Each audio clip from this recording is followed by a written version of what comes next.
Here's the old man who loves his sports and he won't shut up, but he knows his stuff. Hey everybody, it's Opa. I'm here with another show for you guys all, and I'm going to start talking today about golf.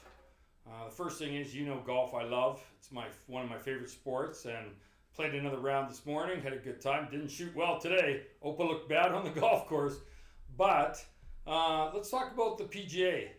Last week, great round of golf for everybody. I was watching. Scotty tried to come back, couldn't make it. Rory fell apart a bit on the final round.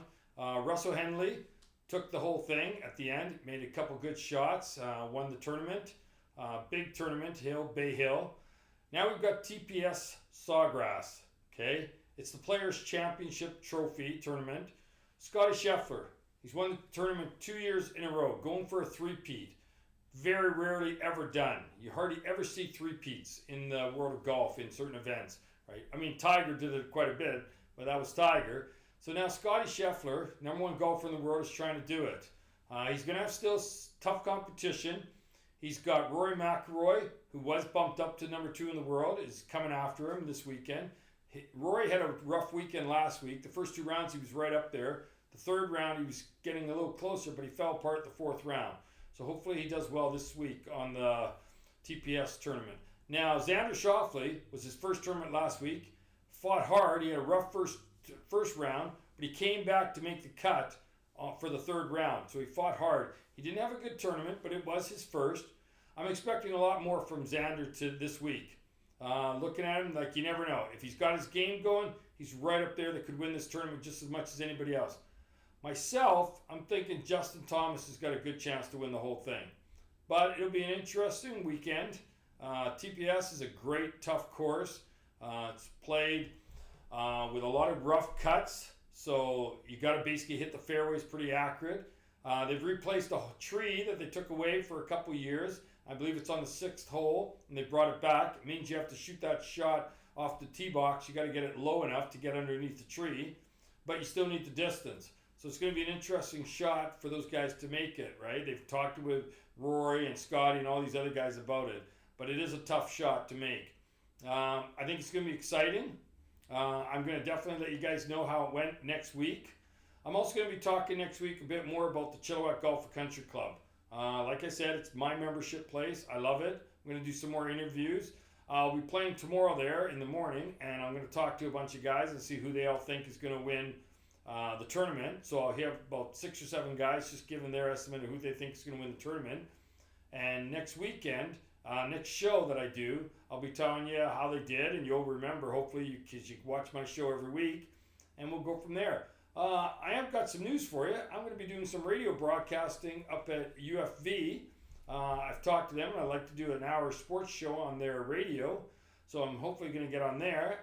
Please catch me. I'll be giving you more information next week about it, but definitely looking forward to you seeing me or hearing me on the radio, and continue watching my podcast. We've got a good show today. I've got a young man coming out here who's a big basketball fan, and we're going to talk basketball quite a bit because there's lots going on, and we're going to talk some NFL talk. So he'll be coming out pretty shortly, and we'll have a good discussion. So this is Opa saying I'll be right back. Just taking a break for a second. Here's the old man who loves his sports and he won't shut up, but he knows his stuff. I'm back. It's Opa. How you doing? We're going to start talking about some basketball. I decided, I got a friend of mine. His name's Gary Reed, good buddy. I've known him for quite a while. And he's got a son who's going to UFV. This is Kenyon Reed. Say hi, Kenyon. Hey, what's up? My name's Kenyon Reed. I'm super excited to be on the podcast today and talk to all of you about basketball today. Yeah, we're going to talk some basketball. Kenyon's from a different generation than I am. I'm the old school, Larry Bird, Michael Jordan, Magic Johnson. We got Kenyon here, who's up on the new latest players, right? Shai Gilgeous, Alexander, Luka Doncic, all these guys. And we're going to talk for a second, okay? So, first of all, Kenyon. Right now, there's a big thing going on about who's going to win the NBA MVP. What do you think? Who's got the best chance for it? I think it obviously has to be Jokic. I mean, I want it to be Shai maybe because I might have Canadian bias for my guy, but I really think that Jokic is top in so many different stats. Shea is up in the points per game. He's first in points per game and the whole NBA. But Jokic is top 5 in like 6 different categories. Okay, but Kenyon, what about the records right now? The records in the team. Now, OKC's basically got it wrapped up that they're going to take first place overall. And you're putting Jokic over Alexander. When Alexander's leading the league in scoring, his team is right now number 1 in that division, in the western side. He's got everything going for him. And last year he got robbed. He should have won it last year. He didn't win it. Now he's got to get it. If he doesn't get it this year, it's robbery, dude. And you know it. You cannot tell me Jokic is going to get this award over Alexander this year when he should have never got it last year. Okay? So there's got to be changes. And right now we need a Canadian boy. We had Steve Nash a long time ago, but Shea Gilgeous-Alexander is amazing, guys. If you see this guy watching, I just watched the game a couple nights ago. They were playing back-to-back against Denver. They blew out Denver in the first game. The second game they came back and they lost. But Shea Gilgeous still had 30 points in the game. What are you going to say about that? Listen. Records are awesome. I think OKC has 9-10 games up on Denver in that category. But MVP is well-rounded. Record is not 100% of this award. I mean, yes, they have a better record, but I also think that they arguably have a better roster. And I think without Shea, that OKC team is young, and I think they are still competing at a high level. Do you think they can win without Shea Gilgeous? I think that they can do better than Denver would without Jokic.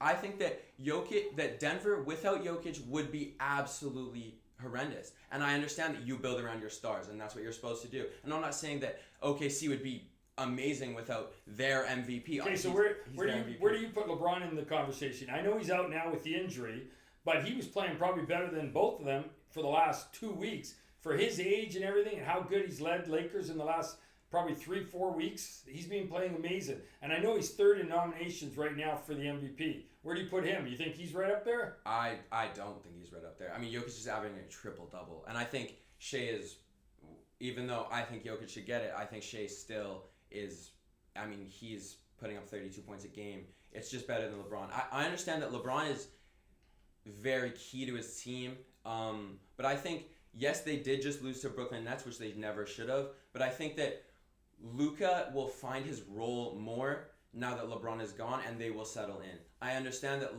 losing LeBron is massive, and that is a big shake-up to their roster and their team. He's out for 2 weeks, right? Yeah. And the thing is, this is the last wind down before they get to the playoffs, right? Yes. But come on, you got to think, really. Like, we've talked before, I'm a Golden State Warriors fan. Right now, my Warriors are looking really good. They've lost like 1 or 2 games in the last 12, 14 games. They're kicking butt every game now. Steph's going to have his best final. I think he's going for that last run to get another NBA championship. And if he gets that, you got to put him. I put him. We're getting a little too ahead of ourselves. No, come on, this team, okay, awesome. They got Jimmy Butler. They look really good. I think that they are on a great run, and they're looking good. I don't have them coming anywhere close to the West. I don't have them. I think that Memphis would take them to 7 games. I wouldn't even be sure that the Rockets wouldn't take them to 7 games. Listen, Kuminga's coming back on Thursday. We'll see how he fits into everything that's changed. If he's playing back to where he was before he got injured, which was the career highs really for him his entire career, if he comes back and he's playing great, then yes, absolutely, I think. But right now, they're on a great run, but I don't think that they're anything special coming out of the West here. I think the Lakers would beat them, the Nuggets, obviously OKC. I think there's plenty of teams that would beat them in the playoffs, even though So right now, who are you picking to win the West? If you had to pick a team right now. If I had to pick a team to come out of the West right now, I don't know, who would you pick? Right now, well, I don't trust OKC. I do. I think last year they let him down. They let Shea Gilgeous down, the rest of the team. I think he was playing at a good level in the playoffs. I think this year they got a better team. They got a more understanding about going into the playoffs. I think they're still going to come out of that West. I think they're a better team than the Lakers. They're better than Denver. I'm not counting out my Golden State boys, but if I actually have to pick a team, I think OKC looks really good. I still think, I notice you're wearing a Boston jersey. I'm a huge fan of when the days of Larry Bird was there. And I know last year, So do you feel the Boston Celtics can come out of the East? Oh, You think they're going to make it? I or 100% think they're making You it. don't think anybody's going to give them a challenge? Listen, the Cavs are on a 15-game win streak, and this is their second time being on a 15-game win streak. I honestly don't think they're beating Boston in a 7-game series, and I would like to think that they would, but I think Boston is so significantly deep. Sam Hauser just dropped, I don't know, like 30-ish points, and he was the best player of the game. Their team is so deep that I think when Jason Tatum or Jaylen Brown or Derek White, any of those guys are having an off game, they just have people that pick up the slack constantly. And I think if Donovan Mitchell has games like that, which everybody does, sometimes he doesn't have great games, they will not win games. They will not win series if he is not playing consistently all day. And I think they have a great supporting cast. I love Darius Garland. I love Evan Mobley and the way they're playing and the way their chemistry looks. But they don't have a ton of experience deep in the playoffs. Obviously, Donovan Mitchell does with his Jazz days with Rudy Gobert. But I think as a team, they're going to be just like OKC was last year, a letdown because of experience-wise. That's why I think OKC is going to be better in this playoffs, and I trust them more because they have a little bit more experience and a little bit more time together. You got to admit, though, the rivalry would be amazing to see if Cleveland went all against Lakers, and it would be LeBron versus Cleveland. That would be an amazing thing to see. Myself, I don't know. I'm an old school guy. I've stuck to one team ever since I joined the NBA. I've loved Golden State all the time. I've always cheered for them. They're my team. I love Steph Curry. I think they still got a slim chance, but I know you got your opinion and everything like that. So the last thing I want to ask a young guy like you, I mean, you come on my show and we're going to talk a little sports, and we're talking some basketball. One of the questions I always like to ask is, who do you feel is a better basketball player of all time? Do you put Michael Jordan or do you put LeBron James in that conversation? Well, obviously, this is a tough conversation for me because you've seen them both. I assume like you looked more. I have seen, obviously, not Michael Jordan when he was playing. Obviously, I know just You got the stats out there. Yeah, you know the whole thing. 100%. With the stats that I know, I still think it's LeBron James. I truly think, yes, longevity isn't 100% of the best player, and I understand his record in the finals. That's fantastic. Like you just said, he is carrying his team at 40 years old. This is what, 18th season, something like that. Michael was not doing anything. Michael couldn't dunk. All what I got to say to you people is I love listening to these young guys, but I just got to point out 6, okay? No, that's a great argument. 6 NBA titles for Michael. 6 MVPs in all of them. In one season, he won the MVP in the league. He won the MVP in the playoffs. And he won Defensive Player of the Year in the same year. He won MVP. This guy is amazing. Look your stats up. Check it out. Hold on. The only thing LeBron's got is, yes, he's got the scoring title over Jordan. He's right up there. He's past Kareem. He's the guy for the points. And yes, he's playing at a great ability at this point now in his career. And I'm not knocking that. I personally, I've told you guys on the show before, I don't like LeBron because I feel he jumps on teams back and forth. He goes from one team to another team to another team. He seems to go wherever he thinks he wants to go. Okay, so come on. He's been on 3 teams. Listen. No, he's actually been on Cleveland. Then he went to Miami. Then he went back to Cleveland. That's one. Then he went to Lakers. Okay, fine. So he's jumped 4 times to teams. Anyways, Kenyon, I'm not disagreeing, but you got your opinion. I got mine. I'm an old school guy. I love the Dr. J days, Michael Jordan, Larry Bird, Kareem Abdul-Jabbar, all the players. The one thing I loved about them the most, loyalty. Why do you guys think I love Steph Curry so much? Steph is never going to leave Golden State. He's going to retire a Golden State Warrior. He started it. He's going to finish it there. He's going to win that extra title. It'll give him 4 NBA titles. He's going to do it again. And if he doesn't do it this year, he might do it next year. But he's always up there as one of the best players. And he's stuck loyalty. And loyalty to me, people, I've told you guys before, I'm loyal to my football team. I'm loyal to my basketball team. I'm loyal to my hockey team. I stick. I don't jump from jump to jump. I don't believe in it. I don't like it. And that's just the way I am. But I'm old school. I like that stuff. I know you young guys, you got your teams, you got your players, but you like different players, and then they jump and whatever. I'm not disputing that. I just love the old days, and I think the players staying on one team their whole career is amazing to me. And I think now the game has changed a lot. The game has changed for money. The contracts these guys are signing for in the NBA, in the NFL, is crazy. Yeah, it is crazy, but I mean, money is different now than it was. Like, money now and how much the NFL and NBA is making is different than it was back in the day, right? And the dollar is different. No, and I agree paying the guy the money. We're not talking about the money problem. We're saying the money, though, is, to me, loyalty has to come in with that money. Yeah. How much does somebody need? Too much. Over $100 million, $200 million, whatever the amounts are that are coming in there now, nobody needs that much. So it's still the loyalty in me that believes it's still more. I would love the players to stay. I would have loved LeBron to stay with Cleveland his whole career. I would have been a fan of him then. But when you're jumping to go to another NBA team, you're jumping to gain, then you sign a contract because this team will pay you more and this team will pay you more. Well, I'm sorry. I can't go with it.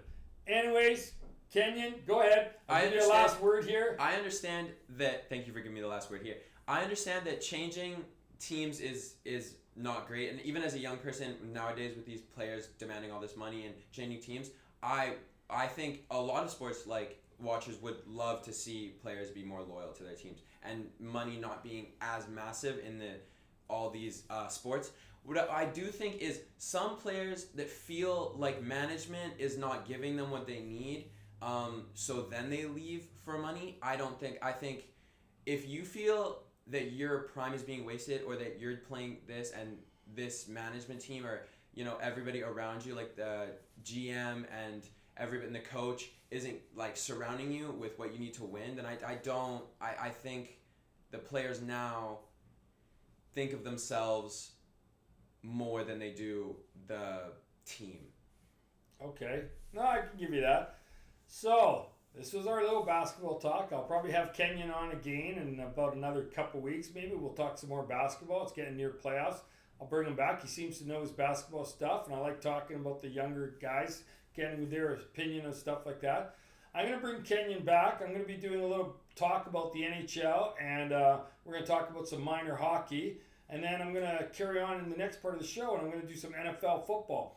Kenyon, I've asked him if he knows his NFL stuff, and he seems to know it pretty good. So I'm going to bring him back, and we're going to talk some NFL stuff with him in a little bit later on the show. Kenyon, I appreciate you coming and listening to me. Thank you. I Let me appreciate talk you inviting me. Basketball. This is Opa, and I'll be right back shortly, okay? Here's the old man who loves his sports and he won't shut up, but he knows his stuff. Hey, it's Opa. I'm back again, and I want to thank my buddy Kenyon coming by. I know we're going to talk in a little bit. I'm going to bring him back, and we're going to talk some NFL football. But I wanted to talk about the NHL right now and give you a little heads up on what's all going on. I mean, the games are getting exciting now. Hockey seems to get back to where it was. It was a little bit of a setback after the Nations Cup. Seemed like people weren't getting the vibe of how good hockey was at the time.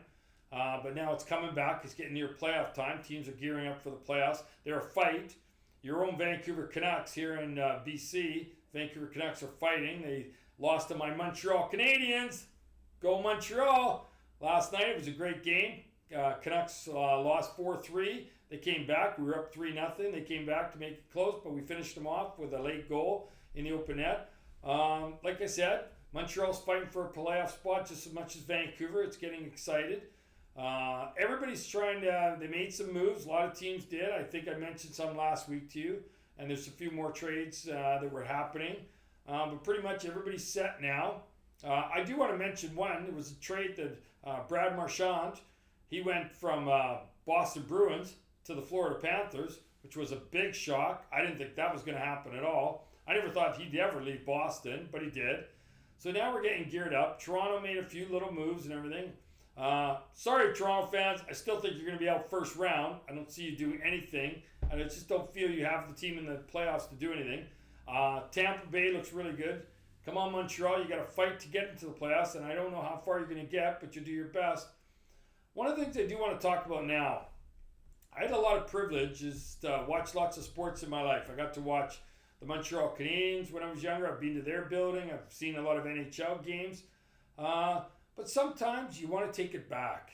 You want to go back to the days of what made it all start. and I'll talk to you about. I've got some clips I want to show you. I went to a game on Sunday night to see a buddy of mine's hockey team, and I've got some videos that I'm going to show you and talk to you about it. Just taking it back to where the game starts and the whole thing about where the love of the game comes from. So my producer Alexis is going to show you guys a bunch of videos and that I did at this minor hockey game. It was a lot of fun. I really enjoyed it. I thought it was the best thing I could have done in a long time. So I'm excited for you guys to look at it, check it out, tell me what you think with some responses. Give me a call on Ask Opa and let me know what you think about it. Okay, I'll be back in a little bit. I'll get my producer to show you some of this whole videos that I recorded, and I'll be back in a short while with Kenyon, and we're going to talk some NFL talk. Crazy, freaky, just nuts, freaky frenzy of players. I've never seen it. I was just talking to my brother this morning at the golf course. We have never seen so many NFL players move from one team to another in this crazy year this year. It's nuts. Quarterbacks are swapping all over the place. Philadelphia, 7 of their defensive players are going to be moving on. It's nuts. But I'll get back to you and we'll talk some NFL and I'll bring Kenyon back. Okay. Hi, this is Opa. Today I'm doing something a little different. I'm bringing back sports what it's always meant to be, a little kid's game, and how I fell in love with it when I was a little kid. A buddy of mine, Trevor Boudreau, he's a good friend of mine, he told me his son was playing a championship game. The game is the Flight 3 Banner Championship for U11. I'm really excited because this is taking you back to what hockey's all about. These kids are going to get everything they've got. I remember the days I dressed up so early in the morning for the big game and got ready. This is what it's all about. They play for everything they have. They're nervous. It's a big game. For the adults, this means something in a different way. It's watching their child have a great time on the ice and having the love of the game. I've loved sports so much. When I was a kid, I loved to play sports all the time. I would get so excited for these games. For these kids, this will be one of the biggest moments in their early lives.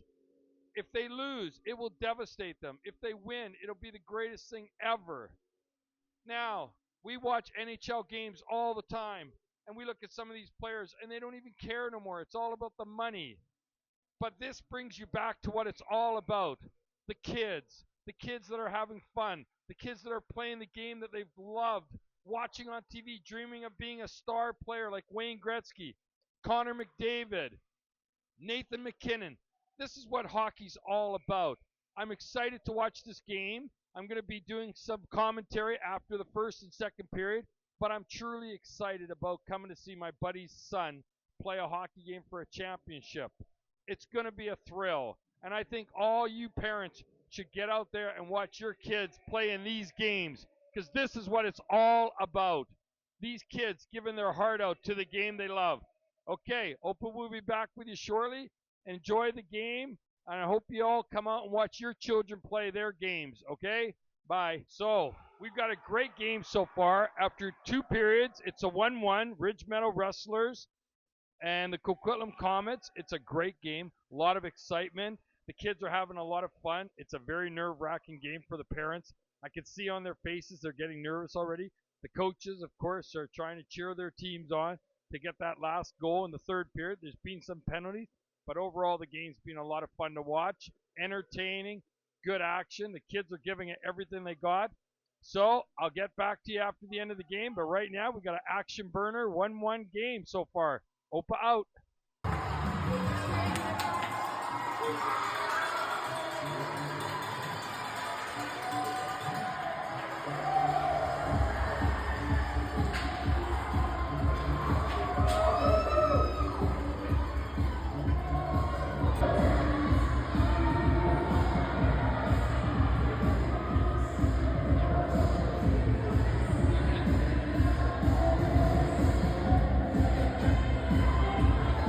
Hey, this is Opa. It has been an exciting night tonight. I have got to watch a great kids game of hockey, and it almost brought me to tears seeing the excitement. So I want to introduce you to my friend. This is Trevor Boudreau. He's the head coach of the team. He's a good friend. I've known him for like 6 years. And he invited me to this hockey game, and I was so thrilled because I want to see these kids play and see the heart and passion of these guys. So I'm going to let Trevor talk to you a little bit about the thrill of the victory and how his kids did and everything, and just his atmosphere around the game right now. Well, it's been a long season, and these boys have worked their butts off. And this banner is a testament to their hard work and their commitment to this game. It's been a pleasure being their coach and watching them grow as hockey players and young men, young boys. But this U11 hockey team has really had an amazing year. We won the regular season banner. This is now the playoff banner. We came in second place in 3 tournaments and won 1 tournament. So in the 4 tournaments that we placed, we made it to the final game every time. And again, that's a testament to these boys' hard work and their dedication to the sport. It's been a pleasure. I'm over the moon happy for all of them. So, Trevor, one more question I got to ask you. Looking on both sides, I mean, you and I have been in sports basically all our lives. We've been on both sides of it. For those kids that lost today, it's a heartache for them, some of them. And I just want to know, how do you feel, like, what can you say to those kids that are on the losing side right now as a coach at that age? Well, that team in particular played a heck of a year all year long. We faced them a number of times, and there were no easy games against that team. So they have a lot to be proud of, and they need to hold their heads high as they go through it. Yeah, they really did play a great game, and I just can't say enough about Trevor letting me do this interview with him. This is Opa saying thank you, Trevor, for doing this with me. I've enjoyed watching the game tonight. It brought happiness back into me. I'm a grandfather. That's why they call me Opa. And I have a 2-year-old grandson who one day I want to be watching him play hockey. But today, Trevor brought a little bit of pride back into my heart about the game for kids and everything, and how it brought tears to me. I can't wait for that time. I wish we could go back and tell some of these NHL guys what this is all about, because this is what hockey, to me, is all about. Do you agree, Trevor? Yeah, 100%. Those NHL players out there are playing for literally millions of dollars, and these kids are out there working just as hard for pride and for respect and for their teammates. Now as a hockey coach, looking back, as a player, referee, and now a coach, seeing the game from a number of different angles, and there's the boys. It's been pretty awesome. My dad coached me when I was a kid. I'm, privileged to be able to coach my son, and I'm very happy. Well, this is Opa saying thanks a lot, Trevor, for doing this for me. I really appreciate it. I know Trevor listens to my show a lot. I want these parents to understand how good of dedication also Trevor giving his time. And I wish more parents would give their time to their kids to be out there for the sports like Trevor does and I've done. It's hard to find parents that will do this now all the time. We have awesome parents that come out, but we wish more parents would come out and see their kids play. The grandparents, the brothers, the sisters, they all could do it. So this is Opa signing out, but I wanted to say one last time, thank you, Trevor. Congratulations on your victory. I know you're excited. You're a proud dad. I know you're thrilled. Opa's thrilled for you. And this is Opa out. Hey, this is Opa again.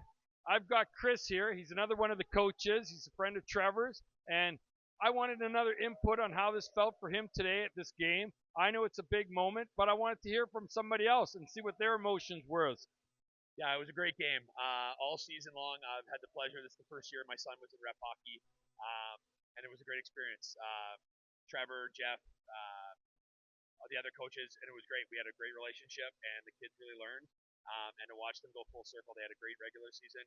Kind of struggled and stumbled a little bit in the playoffs, but really picked it up, won the last 7 games, and became champions. And they're the only team in our age group that have won double banner. So couldn't be prouder as a dad, as a coach, and as a friend. A lot of those guys, the coaches, that meant just as much for them as it did for the kids. You know what? I've been involved in sports my whole life too. My wife has got a son who's a Western Hockey League linesman, and we watch those games. And those kids are still, at that age, they're still putting out the passion towards the game because their dream is to make the NHL. Today, coming back and watching this was exciting for me because these kids, for some of these kids, do you agree with me? This might be the biggest moment in their whole life. They might never go further, may never be on a better team, may never make the hockey big way. And for them, this is the biggest moment. And I just see the passion in them. I feel sorry for the Coquitlam team. It's rough because I know how upsetting some of those kids will be, especially the goaltender maybe losing it. But we love this for our kids. And losing is part of our life, right? We lose and we win. So, I mean, I'm awesome that I got to watch this. With your son playing on a team like this, it's a passion that we see for him, and we go home and we'll calm him down a little because he'll be hyped up and everything. And the best thing is, I see the passion in these kids, and it really takes my heart away. And I think watching all your boys, Trevor, son, and all this is amazing. And I'm privileged to come out and watch this game for you guys, even though I don't have a son on the team or grandson. So, one last question I want to ask you. Hockey, I'm not a big hockey guy. I've always followed soccer, and I've watched a lot. I did want to ask one question. There was a goal tonight. One of the goals was scored, and the other team was very upset about it. I don't know. I haven't talked to my son-in-law, who's a referee, linesman, but I don't know what the call was. Can you explain that to me? Yeah, this third penalty shot of our guy, their goalie had come in contact with what he thought was the puck. Again, that's an on-ice call, so technically if the goalie were to touch the puck before the puck goes in, the goal wouldn't have counted. And I think what they were petitioning was that it had hit their stick and the puck instead of it just kind of hitting the stick. And then, unfortunately for them, it went against them, and fortunately for us, that ends up being a crucial goal in the shootout for us, setting up the winner. Wow, thank you for explaining. You know what? It's something like that you'll never forget too, because that kid, those refs and the coaches will always be talking about that one play. But there has to be a loser, and there's a winner. There is. And everybody loves the winners, and you feel sorry for the losers. But you know what? I enjoy coming out there. I want to continue doing these interviews, meeting guys like Chris, who's got a son. He gives his heart to his son and his passion. Same like my buddy Trevor. So thanks a lot, Chris, for meeting me and talking with Opa. Check out my podcast every Thursday night, 7 o'clock. Watch for it. Lots more talk about the kids more than the adults, okay? Thanks, guys. Opa out. Here's the old man who loves his sports and he won't shut up, but he knows his stuff. Hey, it's Opa, and I'm back again with Kenyon. Kenyon's got a lot of opinions. I've talked with him before about the NFL. We were talking last year, basically before the end of the season, and we were talking about my Minnesota Vikings. He was bad-mouthing them. Well, I was not accepting that. But anyways, he's got his opinions. So, now, Kenyon, I know you've been watching the NBA, of course, but you've been watching the craziness with the NFL doing all these quarterback changes and everything. Has anything blown you away that you can't believe this is happening? I can't believe Sam Darnold is getting $100 million for 3 years. I think that's a massive overpay. I mean, the Vikings won 14 games last year. I mean, that's impressive, 14, 15 games. I mean, of course, so he played at a high level, and I think that's great. But in the final 2 games, the most important games, I mean, we saw he just didn't perform. And I think that like if he performed in those games, the Vikings would have wanted him back. Like they didn't franchise tag him. They didn't sign him again. They let him go because he just didn't perform like they wanted him to throughout the season. So you think Seattle made a bad decision signing him? It's I don't know. They've had the same coach now for the last couple of years in Seattle. I think he likes his way of Sam Darnold's playing. And you know what? I'm thrilled myself because I wasn't a fan of Sam Darnold if he wasn't going to be able to step into the big moments. I needed him to, and he didn't do it for me. And I think he let the Vikings down. That's my opinion. But the truth is, if you guys want to know a lot about the Minnesota Vikings, why they made the decision to let Sam go, it's because, number one, they didn't think he was going to be worth the value what they wanted to pay him because they need to pick up other players. We're right now in a salary cap time again, and if you're blowing it on one player, you're losing out on several players. So Vikings decided, they said, you know what, we don't think Sam's worth it. JJ got hurt last year for my Vikings, first game, preseason, everything. But that's who their go-to is. They signed him in the fifth pick overall, and Minnesota believes in JJ Abrams. What do you think? How JJ's going to do for Minnesota? What do you think? I mean, he's obviously a huge risk. Like, We'll see. I mean, I liked him on Michigan. Obviously, they won the college championship. But obviously, it's a huge risk. I mean, their roster's really good. I mean, we saw in the regular season. So we'll just still have to see. I mean, he's a rookie. I mean, he hasn't played a regular season game in the NFL. So it's really hard to get a grasp on what he'll look like realistically because he just hasn't played. So, okay, well, we got lots of other quarterbacks. Aaron Rodgers, old man, but he did show in the last 5 games of the season, he was bringing up his stats. He threw the touchdowns. He was a little less on interceptions. I believe Aaron's going to be going to the Pittsburgh Steelers. That's where I think he's going. I think he's got it. He's got DJ Lockett that just came over from Seattle as well. I think they do have a good runner. Pickett in there as their receiver. And now with Tyler Lockett, DK Metcalf, they got 2 good receivers. I think if Aaron Rodgers would go to Pittsburgh, I think he'd do quite well. What do you think? You think Aaron's got it left or he's done? I think, I want to believe that Aaron's got it. But, I mean, that Jets roster was not bad. I mean, he had targets. So, I think that him going to the Steelers, I think he will go to the Steelers. I don't know. I think they're going to be middle of pack team. I think their roster is good. I think DK and George Pickens, obviously, on either side, that's great for anybody. I don't think Aaron Rodgers is as bad as he showed he was. I think he has more to give. I think they could maybe go on a run, but I really don't think that he's gonna be anything special even with this stacked roster. So we're living locally in BC here. We've got most of our fans are all Seahawk fans. But what did you think about Geno Smith going to the LA Raiders? I mean, the Las Vegas Raiders. I mean, that's a big move. He's now with Pete Carroll. He knows Pete really good, and I think it could work out. You never know. Geno's a good quarterback. I've never said he's not a good quarterback. I think he's good in regular season. I just don't think he'll get you that championship. He's never proved it to me.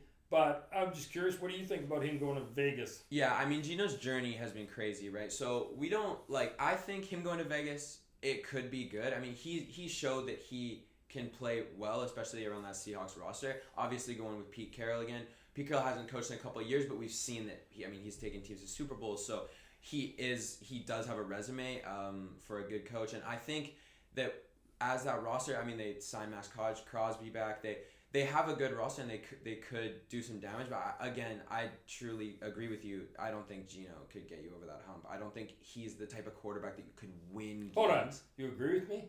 I do agree. Wow. You heard it, fans. He agrees with the old guy, Opa. So, listen, another question. I was wondering, you've been seeing all these trades. Philadelphia, they've let about 6 or 7 of their defensive guys have gone. Do you still think they can take it next year again, or do you think who do you like next year from right now with all the changes that are being made in the NFL? Is there a team you like? Do you think Kansas City's going to get back to it? Philadelphia, Washington, what do you think? Obviously, I still think Philadelphia could get there. I think, yes, they have lost pieces, but, their offense is still great. They still got a lot of those pieces. Yes, their defense is gonna have to take some restructuring for sure. Darius Slay, obviously, CJ Gardner-Johnson, those are big pieces, big key parts of the defense that they are gonna have. Those are gonna be gaps, but I do think that their roster is so good that yes, they could. Obviously, the Chiefs, yes. Mahomes just restructured his contract. They got Callie's salary cap space, so they could sign some picks or get some people, but I truly think that Philadelphia could do it again. So who do you think has more to prove out of the 3 teams going? If I give you 3 teams, I'd like to hear what you think about 3 teams that I feel have all the pressure in the world to get to the Super Bowl and try to win it. Okay. You've got the Detroit Lions, you've got the Buffalo Bills, and you got the Baltimore Ravens. All 3 of those teams were probably 3 of the top teams in the league last year, and they couldn't make it. Again, we've got Josh. He just re-signed a new contract for the Bills. He's one of the highest paid quarterbacks around, but he can't get to the Super Bowl.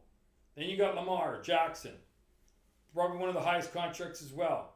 He's won 2 MVPs. Yeah, Josh has won 1, but Lamar's won 2. Still not. Then you got Jared Goff, Detroit Lions. Team had probably the best team in the league last year next to Kansas City. Without injuries. But They've lost a few of their key players. They're not going to be the exact same. They've lost their offense and defensive coordinators, which is big. I believe that, in my opinion, Jared Goff will never get you a Super Bowl. I think he blew it last year. I'm feeling that was my opinion. I think Jared Goff was one of the reasons they lost last year in the playoffs. I just don't think he's got... Why would LA Rams have traded him ever if they thought he was a good enough quarterback? They had the team still. Everything was there. But they wanted Matthew Stafford because they knew Stafford could go over the limit and get them to the Super Bowl. Jared Goff, I don't think he's the guy. Lamar, I don't think he's the guy. Okay. They're great quarterbacks. Yeah, listen. Go ahead. With pressure-wise, I think Detroit has, out of those teams that you mentioned, the least amount of pressure. I think that, yes, they underperformed in the playoffs like they should have. I think, yes, Jared Goff is to blame for that. They also had a very unhealthy team. They struggled with injuries for that defense for a lot. Obviously, Hutchinson, obviously other guys. Like, they lost a lot of people. I don't think they have as much pressure in the NFC as these AFC teams do. I mean, you've got Lamar, who I think has the most pressure to get out of the AFC this year. I mean, he's got the best team. Josh Allen has played with not as much skill and by as the way, good enough teams. did you see who they just signed? Yeah, DeAndre Hopkins. DeAndre Hopkins. He's old, in my opinion. Okay. We saw him in the Super Bowl. I mean, come on, guys. You know he's old. I don't think he will make any difference. I think that's the equivalent of almost signing Odell Beckham Jr. Like, I think that they are both significantly washed and way out of their primes. But I think that Lamar has a lot of pressure to do things this year. I mean, he's won 2 MVPs. He just can't get over the hump. I mean, we've noticed this reoccurring theme in the AFC, obviously, with Tom Brady. With like days of Tom Brady where nobody could get past Tom Brady. He would take you every time to the Super Bowl. Now it's the Mahomes show that goes out of the AFC. Yeah. It was basically Brady passing the torch over to Mahomes, and now Mahomes is the guy that takes them every year.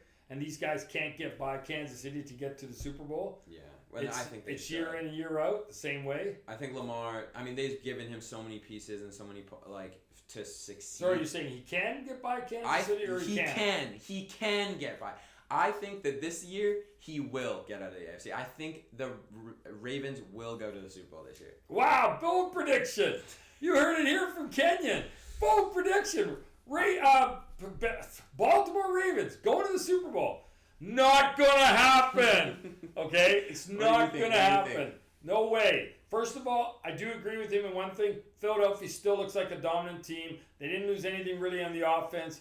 Saquon didn't even get injured last year. He was a healthy year for him. He's going to do just as good. I think Philadelphia's going to have a little testing. They got a couple good players who signed with Washington.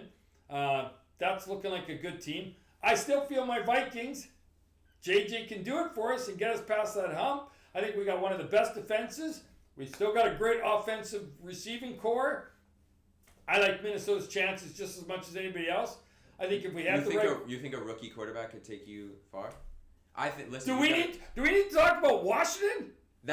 What? Okay, that doesn't happen a lot. But it did, and he's a great quarterback. And you know what? I believe in JJ. I'm not saying he's going to do it. He's unproven, and I agree with you. But look what happened in Washington. That guy was one game away, from going to the big show. And I thought he played outstanding. I thought he still had a good game. Even though they didn't win it, he played well. I'm not saying everybody knows this kid now. He's had 1 year, and he's played. But he has picked up some good players. So the team has gotten better. I think there's a lot of changes this year in the NFL that's going to happen. I don't know what's going to happen with all the quarterbacks going to the new teams to see how they're doing. I mean, my wife, she's got Sam Darnold. She got my quarterback. I don't think they're going to do anything in Seattle. I think Seattle won't even make second, third place in their division. I think they're going to be rock bottom. I think Arizona's got a better team. I think LA Rams have got a better team. And who's the other team in that division? We got the 49ers. Yeah. The 49ers. I still feel 49ers are going to be up there. I know people are saying, right, their time is done. I mean, they've lost a lot of players. Yeah, but they picked up a few too. And I think they're going to make some good. Mike Shanahan, I still feel he's a great coach. And I still think he can do a lot, right? I think he's got everything he can do. I'm sorry, Kyle Shanahan. Yeah, I think it's Mike Shanahan, right? Mike? It's Kyle. Kyle Shanahan, Mike's son. See, I'm old. Opa still thinks it's Mike. It's Kyle. Kyle's his son. But anyways, I still feel San Francisco's always going to have a good team. They're always up there. They stay. They had a lot of injuries last year, and that hurt them. but I think they're going to have a better year this year. I think it's going to be exciting in the NFL, right? So, another question for you is, right now, you got 2 quarterbacks, young rookie quarterbacks, maybe being drafted first, second, I don't know. What do you think? Cam Ward and Deion Sanders' son. Yeah. What do you think of the two of them? Give me your prediction. Listen, listen, there's a lot of people that are saying what Cam Ward did in his bowl game, how he left on his team. I didn't like the look, but I didn't think it's anything crazy. I don't think they should, that should affect his draft stock or affect him as a player, a team player. I really think that Cam Ward is the number 1 quarterback. I think he's better than Sanders. And I understand that Sanders, we didn't get to see. I mean, his team didn't do that good last year, and obviously it's a team sport, and he is something special. But I just think that Cam Ward just has more skill and a bigger toolbox right now. Obviously, their ceilings are both incredibly high, and they both didn't throw at the combine, so we really don't know where they're at. But I think that they will have to prove themselves. So Tennessee's got the first pick overall. Do you see Tennessee drafting either quarterback as their quarterback, or are they going to still pick another quarterback up from a senior veteran out there or somebody? Or do you think one of them is going to draft? I personally, telling you right now, you heard it from me, no quarterback will be drafted until like the 5th or 6th pick. That's my opinion. I think there's too many other players out there that are going to be picked up. I don't think Tennessee is going to draft a quarterback. I think they're going to pick up one of the guys, Jameson Winston, somebody like that. I don't know. There's still a few quarterbacks out there. You never know. Russell Wilson, he's with the Steelers, but if they let him go and they go with the Aaron Rodgers route, you got Russell moving on. He could go to that team, Tennessee. There's a lot. I just don't feel the pool is as good as last year. Do you agree? Last year was amazing quarterback pool.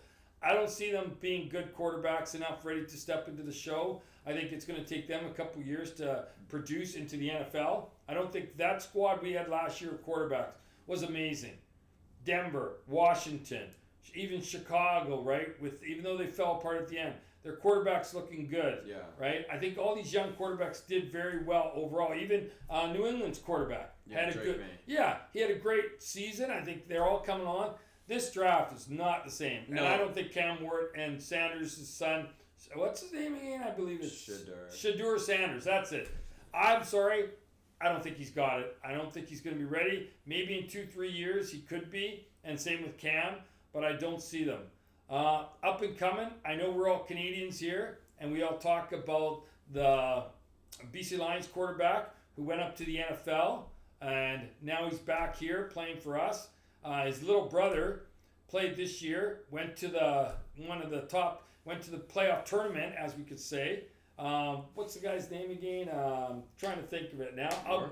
Rourke, that's it, Nathan Rourke, quarterback BC Lions. He couldn't cut it in the NFL. He came back, but his little brother, much better quarterback. Big boy, strong passing. I think he could develop to be I'm serious when you've heard it from me. He could be a next Tom Brady. He's that type of quarterback. Okay, see, we're getting ridiculous now. No, come on, man. Listen, his team went, I think, undefeated almost in the college regular season. But then when they started playing real skill, they lost right away. I think, but it's the team around him. Yeah, it's a team around him. I mean, he played on injury a lot. He is an Iron Man, if you'd like to say that. He did play through a lot of injury. I just don't think, and like you were saying, I agree. These quarterbacks will not make an impact right away, as we saw Bo Nix, Drake May, Caleb Williams, them make right away an impact. But I do not think that he is going to, or that Rourke is going to make an impact or even see the field early. No, I'm not saying early, but hey, Tom didn't get in right away. Tom was behind Drew Bledsoe for quite a while, and then he got his break. I just think if you give young Rourke a good team, I think that guy has the potential to be like a Tom Brady. Nobody thought Tom was going to be where he is today. Legendary, GOAT, all time. I mean, he walked onto that field, and nobody thought this was going to be the guy that was going to take New England Patriots to all those Super Bowls and do everything he can. I'm just saying, you heard it from me, you never know. Okay, things can surprise the crap out of you. If you would have said last year that same thing, all these teams, Minnesota Vikings going 14-3 last year, nobody would have predicted it. Am I right? That's right. No, Sam Darnold took your team to 14-3. Yeah, maybe we had some easier games, but still, that record is pretty impressive. Detroit 14-3. People saw Detroit coming at it. Philadelphia, I don't know. Like I said, I think they're still looking very good. I think they got a great shot to win the Super Bowl again next year. But any given day, it's Sunday, man. Any given Sunday, anything can happen. So, I don't know. Anything else you want to top off about the NFL next year? You looking forward to, or? No, I'm looking forward to. Obviously, this draft class isn't as stacked as the other one, so we'll have to see. But obviously, there's been a lot of trades and a lot of free agency changes, so we'll just have to see. I'm really excited to see the coaching changes, like obviously like the Bears and the Jets, see what the changes are there. Do you think that will make a massive change? I actually like Justin Fields going to the New York Jets. I actually like that trade. I think Justin has a chance to prove himself. He needs the right offense. He never had it in Chicago. Pittsburgh, I don't think that they didn't give him the right type of play. Maybe he wasn't passing that great, but his legs are great. And if he goes to a team that's a running team, I think Justin Fields will be a great quarterback in the NFL. I think he's just had a tough break. Sam Darnold, I don't know. Same thing. He had a tough couple breaks with teams. I think there's going to be some surprises. Sam Darnold's had chances, though. Sam Darnold's had chances. Justin Fields, I feel, has had his chance on the Bears. Obviously, it didn't work out, but you know that not everything works out. But did he really have a chance? Because his team was never that good. No, they didn't build an offensive line for him properly. They didn't have the great receivers he needed. No, that's what I mean. Like he didn't really have a chance. And obviously on the Steelers, you have a better roster, but he didn't really get to see his full potential there because it kind of got cut short. Obviously, he did not that bad on the Steelers. So it'll be exciting to see him, obviously, on the Jets, especially with the new head coach. We'll see how that goes. But obviously, like you're saying, his legs are good, but legs can only take you so far as a quarterback, obviously, as we've seen. So, Kenyon, we have a personal friend. You and I have a friend, Tamara. She's a good friend of mine, and she's a good friend of your dad's, and you've known her for a while. She lives on the Kansas City. It's her team. She just loves them all to pieces. I've heard Travis is going to have one more year. He's going to go for it. He's going to give everything he's got.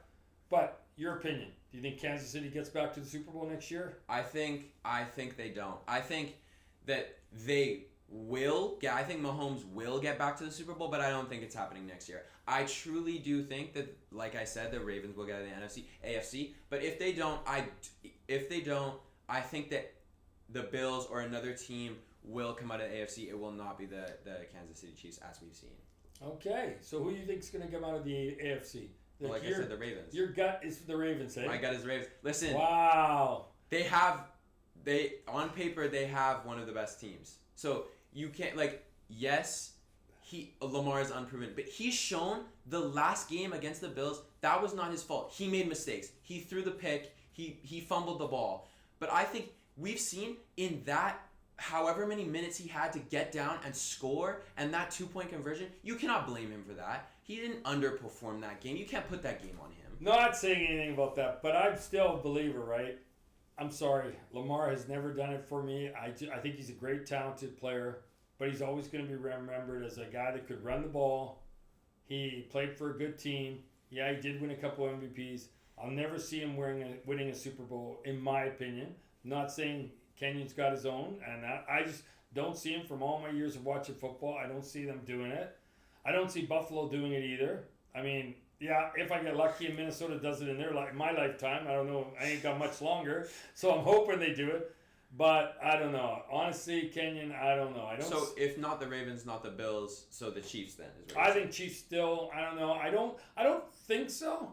But they just seem to be doing it. And I will give kudos to one thing. Mahomes, yeah, he had a bad Super Bowl. I think it was his worst game as a Kansas City in a playoff. I thought he just didn't have his game. I know that kid.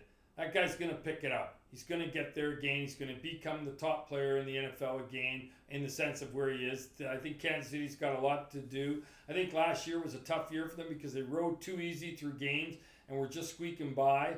They need to be dominant again like they were before. So I see Kansas City maybe getting back there again because still, next to Tom Brady, I think Mahomes is the greatest quarterback in the NFL. So I don't know. Tough to go against the guy that's the next GOAT to be maybe one day, right?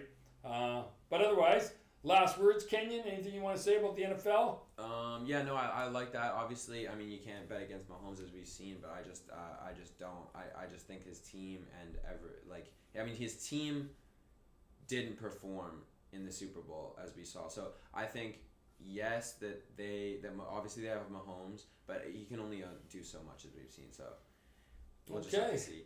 Well, I appreciate Kenyon. Thank you so much. Thank you for having me on today. Thanks for coming out. I'll definitely get his dad out one time on the show, hopefully. I mean, his dad knows a lot about sports too and everything. And we'll see. I appreciate Kenyon coming out and talking to me. I love to hear the young people talk sports because it makes me feel young talking to them as Opa. I mean, I still love to get involved in conversations with these young guys. It's great to hear the viewpoint from a guy like Kenyon, a young guy who's right now he's at UFV, he's doing well in education and everything like that. But it's cool to hear him talk about it. The only advantage I have over him is I got to watch a lot of the greats, Walter Payton, all these fantastic players, even going back to Roger Staubach and the Dallas Cowboys days. I got to watch all that, and I'm still watching it now. Soon I'll be gone, and he'll be watching all the new up-and-coming guys. And 20 years from the road, they'll be talking about Mahomes, where he is and everything. But it's fun, and I enjoy it, and I love talking sports. You know Opa, I love to talk it, and I want to keep having these young people on. So again, thanks Kenyon for coming out, and this is the Opa Show for this week. We'll be back next week with some more talk about other stuff on the show, and might have another surprise guest for you.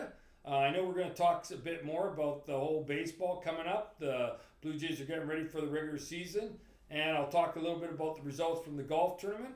But otherwise, this is Opa out. Stay tuned next week again. Please check out my podcast. Watch it. Check it out. Give me tips. Phone in next week if you got some questions about the way I'm doing my show and you think you want to add something to it. Let me know. I'm always game for it. Otherwise, this is Opa out. Here's the old man who loves his sports and he won't shut up, but he knows his stuff every day.